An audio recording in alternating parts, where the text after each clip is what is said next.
खस्थ' लानानै जोबथेसालियाव जोबजानानै दङ बिथांमोननिसिमबो जोङो बारग' एनडिएफबिनि जानानै खर' गंलायै खुलुमहरनाय थाबाय। गोलाव सम एनडिएफबि रायजो राजाफ्रा जायफोरा ओंखाम संनानै जाहोबाय, दाव दाव खालामबाय, नोंथांमोननिसिमबो जोङो रोजा रोजा साबायखर बावबाय।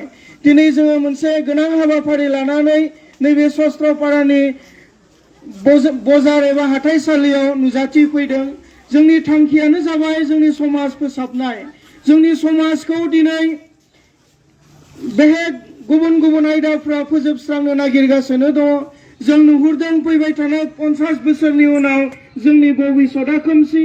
जोंनि इयं जेनेरेसन जाय गथ'फ्रा दिनै फैबाय थानाय 15-20 बोसोरनि उनाव डक्टर जागोन, इन्जिनियार जागोन, सोरबाया आइएएस अफिसार जागोन, पुलिस अफिसार जागोन, बिथांमोननि भबिष्यतखौ जोङो खोमसि नुहुरदों। दिनै जोंनि न'खरफ्राव दाङाबाजि सोलिगासिनो दङ। बेफोर गासै हाबाफारिखौ लानानै समाज फोसाबनायनि हाबाफारि लानानै जों दिनै